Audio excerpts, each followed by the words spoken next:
Occasion ఏదైనా location ఎక్కడైనా తెలుగువారి వేడుక అంటే ఆలివ్ మిఠాయి ఉండాల్సిందే. నమస్తే, నేను విజయ్. సో, ఈ అటాక్‌లో, ఈ ఆపరేషన్‌లో టెర్రరిస్ట్ లీడర్స్ ఎవరన్నా చనిపోయారనేటువంటి ఇన్ఫర్మేషన్ ఏమైనా ఉందా సార్?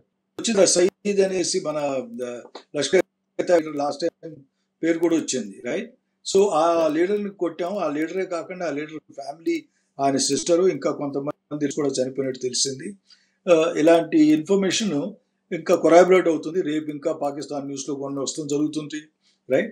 ఆయన నెమ్మదిగా వస్తే ఇమీడియట్గా తెలిసిన ఇన్ఫర్మేషన్ అయితే ఖచ్చితంగా కొన్ని లీడర్స్ని టార్గెట్ చేశారు, చనిపోయినట్టు కూడా కొంతవరకు ఇన్ఫర్మేషన్ వచ్చింది. సో, పీఓకేలోనే కాకుండా పాకిస్తాన్‌లో కూడా ఉగ్రవాదులు ఎక్కడ దాక్కున్నా కూడా నేరుగా వాళ్ళని టార్గెట్ చేసి స్మాష్ చేసేటువంటి టెక్నాలజీ, ఆయుధ సంపత్తి మన దగ్గర ఉందనుకోవచ్చా ఈ ఆపరేషన్ ద్వారా?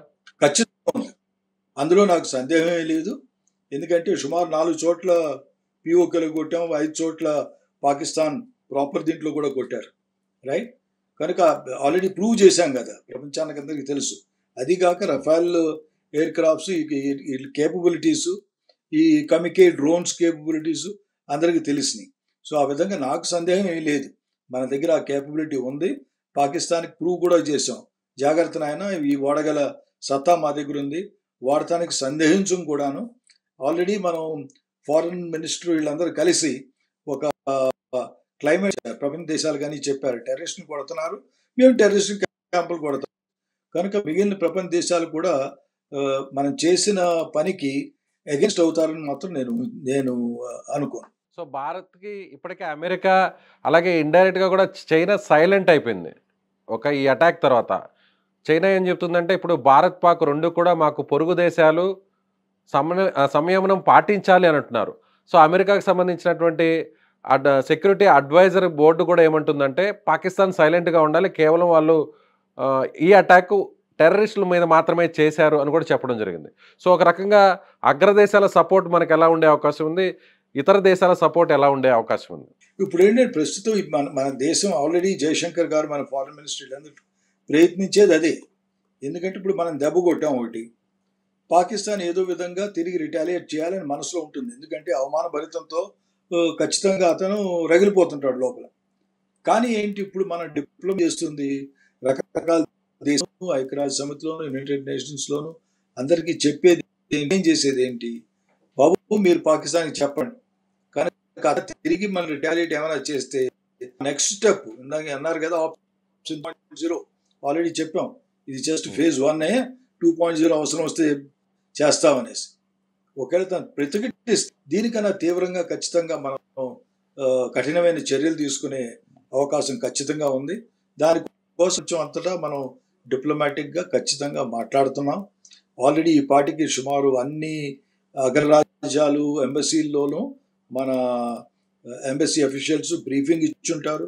ఎలా దెబ్బ జరిగింది, ఎలా జరిగింది, ఎందుకు కొట్టాం, అవసరంగా వచ్చింది, ఎలా కొట్టాం, చుట్టుపక్కల మేము సివిలియన్స్ కొట్టలేదు, సివిల్ టార్గెట్స్ కొట్టలేదు, రైట్? ఏం ఎక్స్ప్లెయిన్ చేస్తాం జరుగుతుంది. సో, పాకిస్తాన్ రెస్పాన్స్ని బట్టే తదుపరి చర్య మన వైపు నుంచి ఉండే అవకాశం ఉందంట సార్. ఆపరేషన్ సింధూర్ 2 కూడా ఉండే అవకాశం ఉందంటారా? Absolutely correct. ఎందుకంటే ఆపరేషన్ 2 ఉండాలంటే ఏముంటుంది, ఏం చేయాలన్నట్టుగా ఆల్రెడీ అది కూడా ఆలోచిస్తారు. ఒకవేళ రియాక్ట్ అయితే వార్ గేమింగ్ అంటాం ఆర్మీలో, ఏంటి ఎలా రియాక్ట్ అవుతాడు, ఎక్కడెక్కడన్నా కొడతాడా, శ్రీనగర్లో బాంబు వేస్తాడా, జమ్మూలో వేస్తాడా, లేదా ఎక్కడన్నా బోర్డర్ మీద ఇచ్చేస్తాడా, రైట్? కనుక ఇలాంటి అనాలిసిస్ జరుగుతుంది.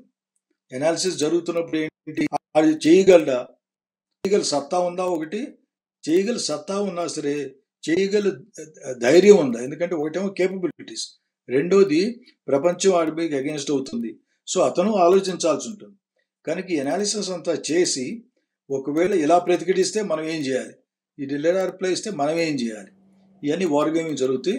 కనుక దానికైతే మాత్రం ఖచ్చితంగా సింధూర్ 2 కొన్ని ఆప్షన్స్ రెడీగా ఉంచుకుంటారు. దానికి సన్నాహం కోసమే నేను అనుకోవటం. ఇప్పుడు ఏంటి, హోమ్ మినిస్టర్ వీళ్ళందరూ కలిసి బేసికల్ ఏం చేస్తున్నారు, అందరూ సెలవు నుంచి వచ్చేయండి అది ఇది అని హోమ్ మినిస్ట్రీ సిఆర్పిఎఫ్కి, బిఎస్ఎఫ్కి, వాళ్ళ కింద ఉన్న ఫోర్సెస్కి ఆర్డర్స్ ఇస్తుంది. Sir, as per me experience as a lieutenant జనరల్గా పాకిస్తాన్ రియాక్షన్ ఎలా ఉండే ఛాన్స్ ఉంటుంది? కొట్టాలని ఖచ్చితంగా ఉంటుంది. కానీ ఇప్పుడు ఏంటంటే ఇది చాలా క్లిష్టమైన పరిస్థితి. కొట్టాలంటే ఎవరిని కొట్టాలి అప్పుడు? మనం కొట్టింది టెర్రరిస్ట్ కొట్టాం.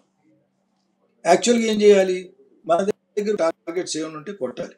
కానీ మన దగ్గర టెర్రరిస్ట్ క్యాంప్స్ లేవే. కనుక ఇప్పుడు వచ్చి ఒకవేళ ప్రజలు ఉన్న చోట సిటీ సెంటర్ కానీ, సిటీ కానీ, స్కూల్స్ కానీ, పవర్ హౌస్ కానీ, హాస్పిటల్ కానీ, ఐఎమ్ జస్ట్ గివింగ్ డ్యామ్ కానీ, రైట్, ఏమైనా స్ట్రాటజిక్ టార్గెట్స్ అంటే అతను ఆలోచించుకోవాల్సింది ఏంటి? దీనికి రియాక్షన్ భారత్ ఎలా చేస్తుందని. కనుక ప్రస్తుతం అయితే నేను అనుకోవటం, అది కాక మనం ఇప్పుడు రెడీగా ఉన్నాం. ఎందుకంటే మనం కొట్టాం, తను రియాక్ట్ అవుతాడన్నట్టుగా మనం తయారుగా ఉన్నాం. కనుక ఆల్రెడీ తను ఇంకా ఖచ్చితంగా 2-3 సార్లు ఆలోచించుకొని వాళ్ళు ఇప్పుడు రియాక్ట్ అవుతానికి ముందు పెద్ద అనాలిసిస్ జరుగుతుంది. కనుక ఇదేంటంటే మనకి ఈ మధ్యన ఒక విండో దొరికింది. ఈ విండోలో మనం ఏం చెప్పాలి? పాకిస్తాన్ ఏమైనా పిచ్చ పిచ్చ వేషాలు వేశారంటే ఇంకెంతకైనా గట్టిగా పడతాం. కనుక పాకిస్తాన్ ఏం చేయకుండా ఆపండి అనేసి అగ్రరాజ్యాలకి, ఐక్యరాజ్య సమితికి అందరికీ చెప్తాం. నా ఒపీనియన్ ఏంటంటే వాళ్ళు కూడాను పాకిస్తాన్ మీద ప్రెషర్ తీసుకొస్తాయి. మీరు చేసింది తప్పు, వాళ్ళు చేసి మీరు టెర్రరిస్ట్ని పంపిస్తూ మొదలుపెట్టారు. మీరు డినై చేయొచ్చు పాకిస్తాన్, మేమేం ట్రైన్ ఇవ్వట్లేదు, మేమేం చేయట్లేదు. కానీ మీ దేశం నుంచి వెళ్ళారు, వాళ్ళు కొట్టింది బేసికలీ టెర్రరిస్ట్ క్యాంప్స్. కనుక మీరు తిరిగి రియాక్ట్ అవ్వకుండా అన్న ఒక విధంగా వాళ్ళకి అడ్వైజ్ ఇవ్వడం జరుగుతుంది, వాళ్ళని వార్న్ చేయడం కూడా జరుగుతుంది. Right sir, thank you. Thank you. So ఇది లెఫ్టినెంట్ జనరల్గా ఉన్నటువంటి రామచంద్రరావు గారు చెప్తున్నట్టుగా ఖచ్చితంగా ఇప్పుడు పాకిస్తాన్ రియాక్షన్ ఎలా ఉంటుందో పాకిస్తాన్ రియాక్షన్ బట్టే తదుపరి చర్య ఉంటుంది. అలాగే ఆపరేషన్ సింధూర్ 2 కూడా అప్పుడు స్టార్ట్ అవుతుందని చెప్తున్నారు. ఇప్పటికే అగ్రదేశాలకు సంబంధించి కూడా జరిగినటువంటి అటాక్ గురించి, ఆపరేషన్ గురించి చాలా క్లియర్ కట్గా మన ప్రతినిధులు చెప్తున్నారు, రాయబారులు కూడా మాట్లాడుతున్నారు. అయితే ఇప్పుడు అగ్రదేశాల సపోర్ట్ కూడా మనకే ఉండే ఛాన్స్ ఎక్కువగా ఉంది. పాకిస్తాన్ ఇప్పుడు ఎలాంటి చర్య చేసినా కూడా పాకిస్తాన్దే తప్పయ్యేటువంటి ఛాన్సెస్ చాలా ఎక్కువగా ఉన్నాయని చెప్తున్నారు. సో మరోవైపు ఇలాంటి దాడులు ఇప్పటివరకు అమెరికా, రష్యా, చైనా లాంటి అగ్రదేశాలు మాత్రమే ఇలాంటి అటాక్స్ చేయగలిగినటువంటి సామర్థ్యం ఉంది. ఇప్పుడు భారతదేశం దగ్గర కూడా అలాంటి సామర్థ్యం ఉందని ప్రపంచానికి చాటి చెప్పిందని చెప్తున్నారు. Thank you.